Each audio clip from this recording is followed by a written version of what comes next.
Question ये है कि यहाँ पर ए और बी थिन प्लेट्स हैं। प्लेट ए स्प्रिंग से कनेक्टेड है और स्प्रिंग ग्राउंड से कनेक्टेड है। इनिशियली प्लेट ए इक्विलिब्रियम में है और रेस्ट में है और स्प्रिंग में कंप्रेशन एक्स नोट के इक्वल है। अगेन प्लेट बी को प्लेट ए पर 3x नोट हाइट से ड्रॉप कर दिया जाता है और कोलिजन के बाद दोनों प्लेट एक साथ मूव करते हुए स्प्रिंग को कंप्रेस करते हैं। उसके बाद रिबाउंड करते हैं। तो फाइंड करना है कि प्लेट बी प्लेट ए के इनिशियल पोजीशन से मैक्सिमम कितने ऊपर तक राइज करेगा। तो इसको प्रोसीड करते हैं। तो इनिशियली ये जो स्प्रिंग है वो नेचुरल लेंथ में था और फिर स्प्रिंग के ऊपर प्लेट ए को रख दिया जाता है। फिर जो स्प्रिंग है वो एक्स नोट से कंप्रेस होता है और प्लेट ए इक्विलिब्रियम में और रेस्ट में आ जाता है। अगेन एज्यूम करते हैं कि स्प्रिंग कांस्टेंट के इक्वल है। So we have m g equal to k x naught. ठीक है, प्लेट ए का मास स्मॉल एम के इक्वल है। So we have small m g equal to k into x naught. ठीक है, because plate A is in equilibrium. ठीक है, again plate B को प्लेट ए पर 3x नोट हाइट से ड्रॉप कर दिया जाता है। एज्यूम करते हैं कि कोलिजन से जस्ट पहले जो प्लेट बी है उसकी वेलोसिटी v नोट के इक्वल है। मतलब ये कि जस्ट बिफोर कोलिजन जो प्लेट बी है वो यहाँ पर कहीं होगा, उसकी वेलोसिटी नीचे की तरफ मान लेते हैं कि v नोट के इक्वल है। ठीक है, so we have v naught equal to root under 2g 3x naught 3x naught. ठीक है, अगेन इसके बाद प्लेट बी प्लेट ए से कोलाइड करेगा और फिर दोनों एक साथ मूव करते हुए स्प्रिंग को कंप्रेस करेंगे। तो एज्यूम करते हैं कि कोलिजन के जस्ट बाद दोनों प्लेट की जो इनिशियल कंबाइंड वेलोसिटी है वो v के इक्वल है। मतलब सेम पोजीशन पर दोनों प्लेट की जो कंबाइंड वेलोसिटी है वो मान लेते हैं कि v के इक्वल है और हम v की वैल्यू फाइंड करते हैं। तो v की वैल्यू फाइंड करने के लिए हम क्या करेंगे कि सिस्टम पर कंजर्वेशन ऑफ मोमेंटम अप्लाई करेंगे। ठीक है, क्योंकि यहाँ पर प्लेट ए पर इनिशियली नेट फोर्स 0 था। तो दोनों प्लेट जब कोलाइड करेंगे तो दोनों के बीच जो फोर्सेस होंगी वो इंटरनल फोर्सेस होंगी। तो यहाँ पर दोनों प्लेट का मोमेंटम कंजर्व रहेगा। ठीक है, और यहाँ पर दोनों प्लेट पर जो mg का इम्पल्स है, मतलब दोनों प्लेट पर जो वेट का इम्पल्स है उसको हम नेगलेक्ट करेंगे because that is very very small. ठीक है, तो अब हम मोमेंटम कंजर्वेशन अप्लाई करते हैं। तो प्लेट ए का मास स्मॉल एम के इक्वल और प्लेट बी का मास 2 स्मॉल एम के इक्वल है। So we have initial momentum the system in downward direction equal to 2m into v naught equal to final momentum. तो दोनों plate का जो combined मास है वो 3m है। ये हो जाएगा 3m इंटू v। ठीक है, mass cancel, this imply that v is equal to 2/3 into v naught. ठीक है, और v नोट की वैल्यू हम ऑलरेडी जानते हैं। तो इसके बाद क्या होगा कि दोनों प्लेट एक साथ मूव करते हुए स्प्रिंग को कंप्रेस करेंगे, उसके बाद रिबॉन्ड करेंगे, ठीक है। तो सवाल ये है कि किस पोजीशन पर प्लेट बी प्लेट ए से सेपरेट होगा। तो इसका जवाब ये है कि जब स्प्रिंग नेचुरल लेंथ पर होगा उस समय प्लेट बी प्लेट ए से सेपरेट होगा, ठीक है।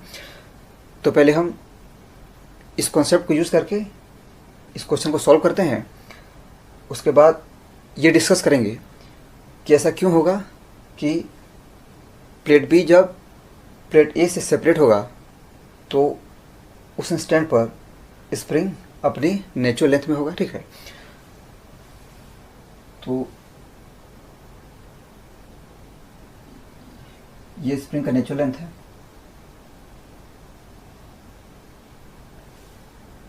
दिस इज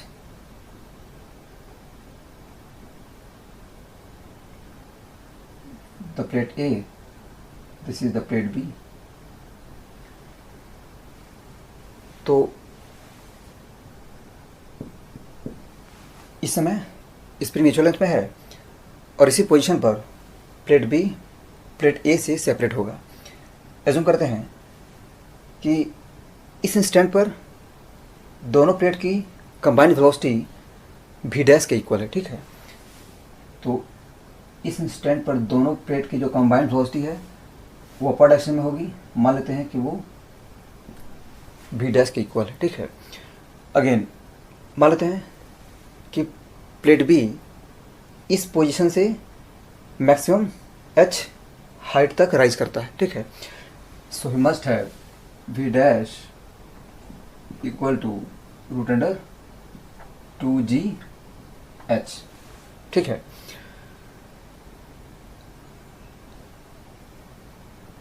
तो v डैश की वैल्यू फाइंड करते हैं। उसके लिए हम क्या करेंगे कि एनर्जी कंजर्वेशन अप्लाई करेंगे। मान लेते हैं कि ये सिस्टम का इनिशियल पोजीशन है और ये सिस्टम का फाइनल पोजीशन है, ठीक है। अब हम एनर्जी कंजर्वेशन अप्लाई करते हैं। वी हैव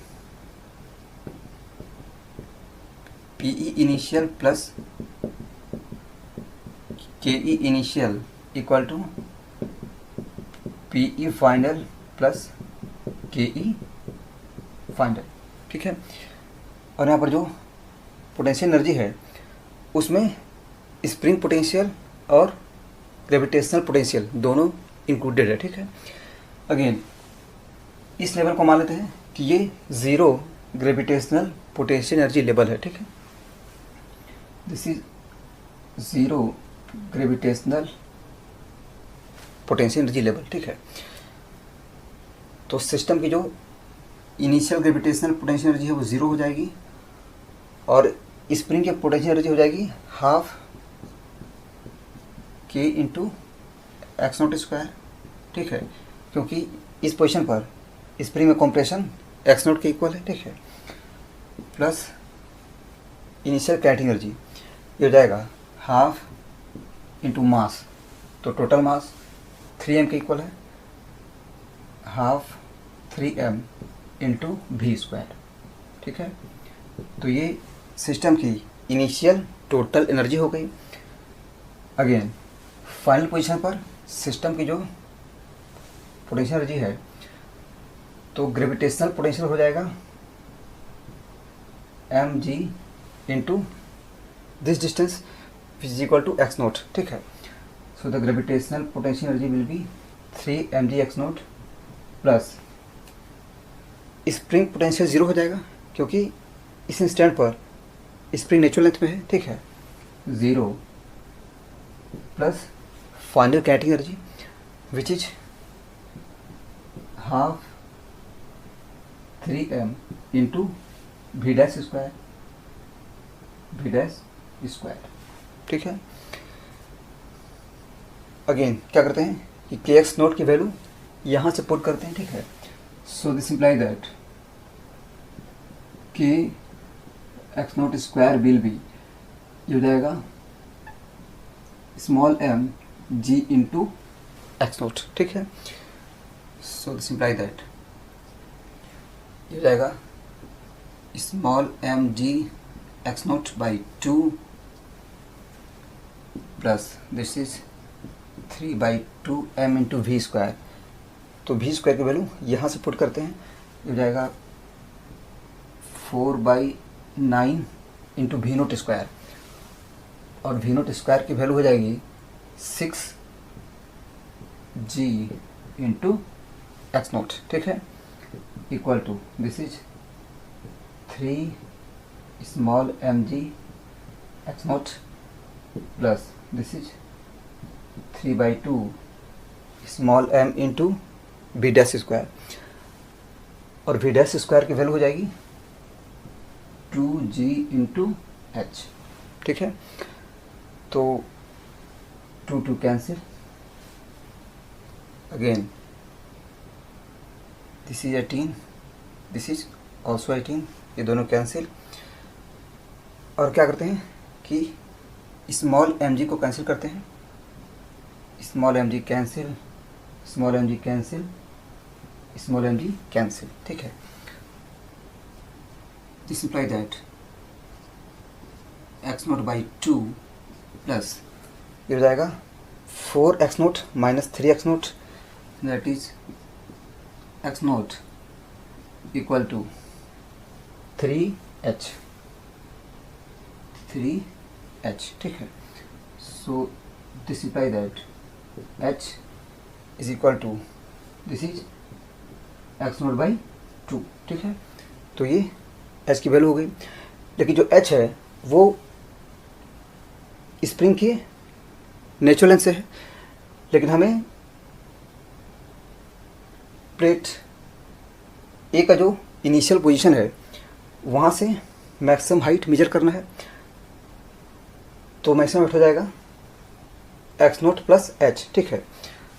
मान लेते हैं कि जो मैक्सिमम हाइट है वो एच मैक्स है, so we have h max equal to this is x naught plus h, that is x naught plus x naught by 2, that is 3x naught by 2। तो ये आंसर हो गया, ठीक है। Next ये स्टेब्लिश करते हैं कि प्लेट बी जिस इंस्टेंट पर प्लेट ए से सेपरेट होगा उस समय स्प्रिंग नेचुरल लेंथ में होगा, ठीक है। तो पहले प्लेट बी का फ्री बॉडी डायग्राम ड्रॉ करते हैं। ये प्लेट बी है, तो किसी भी इंस्टेंट पर प्लेट बी पर दो फोर्सेस ऐड कर रहे हैं। पहला इसका वेट है which is 2 small m g, और दूसरा इस पर नॉर्मल कॉन्टैक्ट फोर्स है। तो प्लेट ए प्लेट बी पर जो नॉर्मल कॉन्टैक्ट फोर्स अप्लाई कर रहा है, मान लेते हैं कि वो एन के इक्वल है, ठीक है। अगेन जिस इंस्टेंट पर प्लेट बी प्लेट ए से सेपरेट होगा उस इंस्टेंट पर एन की वैल्यू 0 हो जाएगी, ठीक है। अगेन जैसे ही एन की वैल्यू 0 होगी, प्लेट बी पर सिर्फ इसका वेट 2 mg एक्ट करेगा। तो ये कन्फर्म है कि इस इंस्टेंट पर प्लेट बी का एक्सलेशन दोनों डायरेक्शन में g के इक्वल हो जाएगा, ठीक है। तो जिस इंस्टेंट पर प्लेट बी प्लेट ए को लिफ्ट करेगा उस इंस्टेंट पर इसका एक्सलेशन दोनों डायरेक्शन में g के इक्वल होगा। अगेन प्लेट ए और प्लेट बी दोनों सेपरेट होने के जस्ट पहले एक दूसरे के कांटेक्ट में थे। तो कंफर्म है कि इस इंस्टेंट पर प्लेट ए का एक्सलेशन भी दोनों डायरेक्शन में g के इक्वल होगा, ठीक है। तो हम अगेन जो प्लेट ए है उसका फ्री बॉडी डायग्राम ड्रॉ करते हैं। तो प्लेट ए पर जो फोर्सेस हैं, सबसे पहले उसका वेट mg है, ठीक है। अगेन मान लेते हैं कि स्प्रिंग प्लेट ए पर नीचे की तरफ कैपिटल F फोर्स अप्लाई कर रहा है, ठीक है। Again plate B plate A पर दोनों डायरेक्शन में नॉर्मल कॉन्टैक्ट फोर्स N भी अप्लाई कर रहा है, लेकिन यहाँ पर N की वैल्यू 0 है, ठीक है। अगेन प्लेट बी का एक्सेलरेशन डाउनवर्ड डायरेक्शन में G के इक्वल है, तो कंफर्म है कि प्लेट ए का एक्सेलरेशन भी डाउनवर्ड डायरेक्शन में G के इक्वल होगा, ठीक है। और ये तभी पॉसिबल है जब F की वैल्यू 0 होगी, ठीक है। This imply that F equal to 0, मतलब force applied by the spring on plate A must be 0, और ये तभी पॉसिबल है जब स्प्रिंग अपनी नेचुरल लेंथ में होगा, ठीक है। तो इस तरह से ये इस्टेब्लिश हो गया कि जिस पोजीशन पर प्लेट बी प्लेट ए से सेपरेट होगा उस समय स्प्रिंग अपने नेचुरल लेंथ में होगा, ठीक है। क्योंकि जिस इंस्टेंट पर प्लेट बी प्लेट ए से सेपरेट होगा उस समय एन की वैल्यू 0 होगी। एन की वैल्यू 0 होगी तो कंफर्म है कि प्लेट बी का एक्सेलरेशन डाउनवर्ड डायरेक्शन में जी के इक्वल होगा। अगेन सेपरेट होने के जस्ट पहले दोनों प्लेट एक दूसरे के कांटेक्ट में थे, तो ये कंफर्म है कि जब प्लेट बी का एक्सेलरेशन डाउनवर्ड डायरेक्शन में जी के इक्वल था तो उस समय प्लेट ए का एक्सेलरेशन भी डाउनवर्ड डायरेक्शन में जी के इक्वल होगा, और ये तभी पॉसिबल है जब स्प्रिंग का फोर्स 0 हो जाए, ठीक है। और स्प्रिंग का फोर्स तभी 0 होगा जब स्प्रिंग अपने नेचुरल लेंथ में होगा, ठीक है। तो इस तरह से ये सॉल्यूशन हो गया। Thank you.